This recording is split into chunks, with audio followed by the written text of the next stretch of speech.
நவீன கால தமிழ்நாட்டோட வரலாற்றை தீர்மானித்த முக்கியமான காலகட்டம்னா 1960கள். குறிப்பா 1965ல் நடந்த இந்தி திணிப்புக்கு எதிரான மாணவர்கள் இளைஞருடைய மொழி போராட்டம் தமிழ்நாட்டோட வரலாற்றுல முக்கியமான திருப்பு முனை அப்படின்னே சொல்லலாம். இந்த மொழிப்போர் காலகட்டத்தை பின்னணியா வச்சு வெளியா இருக்கக்கூடிய படம் தான் பராசக்தி. 60கள நடந்த மாணவர்கள் இளைஞருடைய போராட்டத்தை, கொந்தளிப்பான அந்த காலகட்டத்தை பல காட்சிகள்ல படம் முழுக்க நம்ம கண் முன்னாடி விரிய செய்யுது பராசக்தி திரைப்படம். அதிலிருந்து பேச பல வரலாற்று தகவல்கள் இருக்குது அப்படின்னு சொன்னாலும் நடிகர் அதர்வா ஏற்று நடித்துள்ள கதாபாத்திரம் முக்கியமானதா பார்க்கப்படுது. சிதம்பரம் அண்ணாமலை பல்கலைக்கழகத்தை சேர்ந்த மாணவர் போராட்ட தலைவர்களில் ஒருத்தர் தான் ராஜேந்திரன். அவருடைய கதாபாத்திரத்தை தான் நடிகர் அதர்வா ஏற்று நடிச்சிருக்காரு. யார் அந்த மாணவர்? 1960களில் நடந்த மொழி போராட்டத்தில் அவர் எப்படி முக்கியமான நபராக இருக்காரு அப்படிங்கிறத நம்ம பார்ப்போம். மாணவர் ராஜேந்திரன் மட்டும் ஒரு தனிநபர் இல்லை. அவரை போன்ற எண்ணற்ற ஆயிரக்கணக்கான மாணவர்களும் இளைஞர்களும் இந்திய எதிர்ப்பு போராட்டத்தில் முக்கியமான பாத்திரத்தை ஆற்றியிருக்கிறாங்க.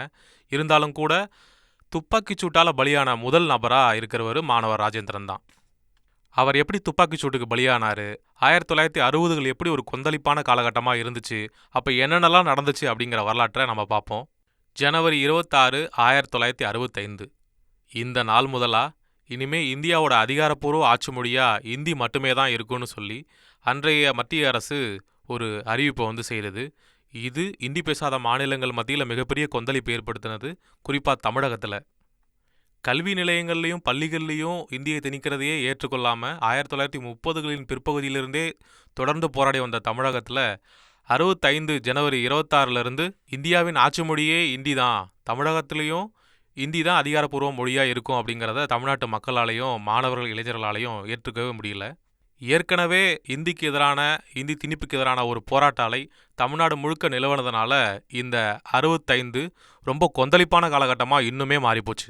அரசியல் கட்சி தலைவர்களில் திராவிட முன்னேற்ற கழகத்தை சேர்ந்த அண்ணா தங்களுடைய கட்சி சார்பாக இந்தி ஆட்சி அதிகாரப்பூர்வ மொழியாகக்கூடிய ஜனவரி 26 கருப்பு நாள், துக்க நாள் அப்படின்னு சொல்லி மிக கடுமையான ஒரு அறிவிப்பை வெளியிட்டு எச்சரித்தார்.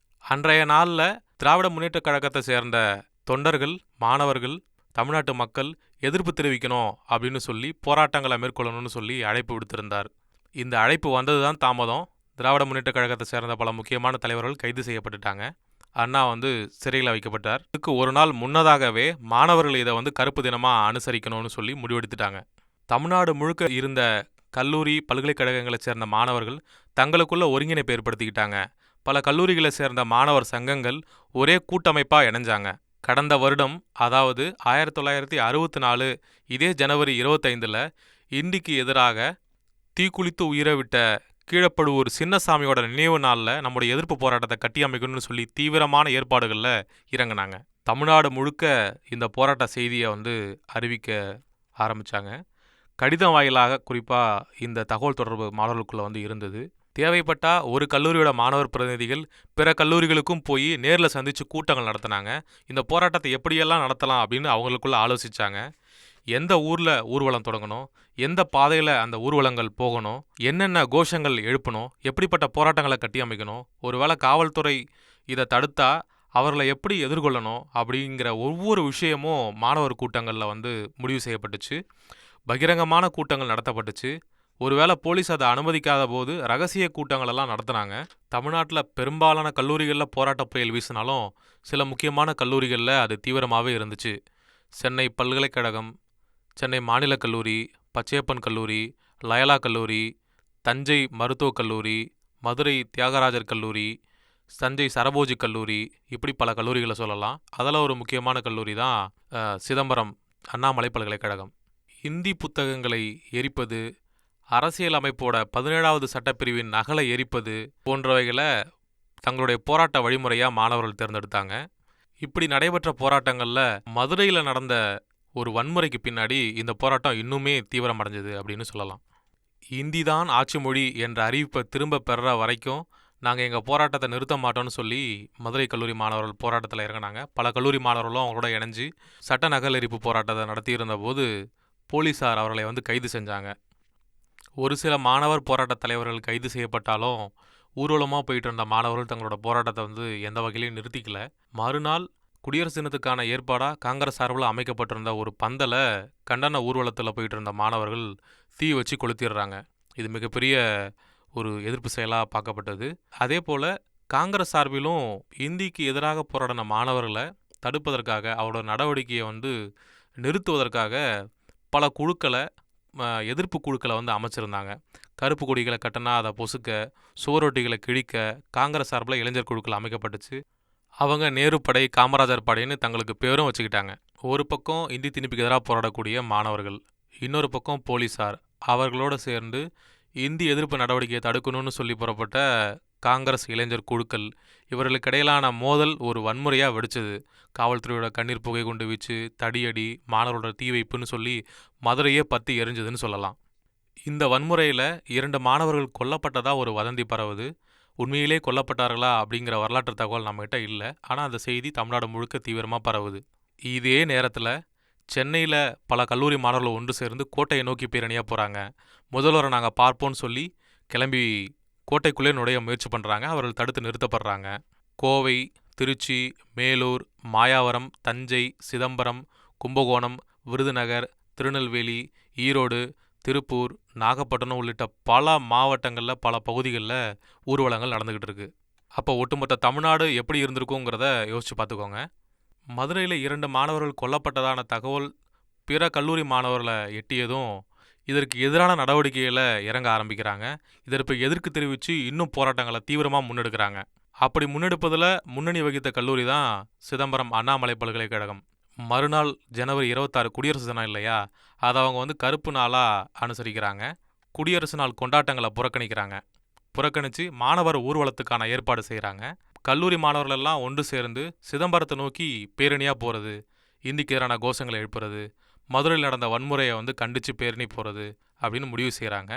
இதே போல் இன்னொரு மாணவர் குழுக்களும் சேர்ந்து பேரணி போகிறாங்க. இந்த மாதிரி 2 மாணவர் குழுக்கள் சிதம்பரம் நகருக்குள்ளே நுழையும் போது போலீஸாரால் தடுத்து நிறுத்தப்படுறாங்க.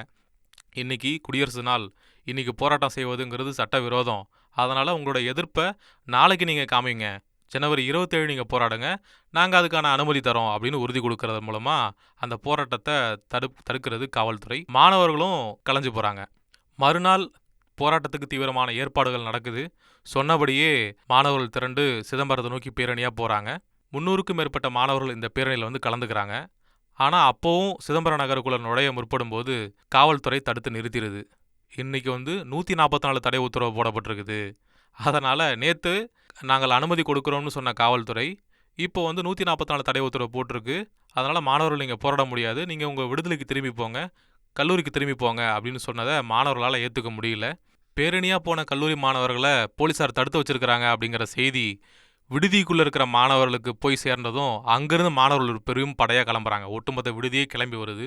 கிட்டத்தட்ட ஆயிரக்கணக்கான மாணவர்கள், தோராயமாக ஒரு 3000 மாணவர்கள் அந்த பேரணியில் பங்கெடுத்துப்பாங்க அப்படின்னு சொல்கிறாங்க.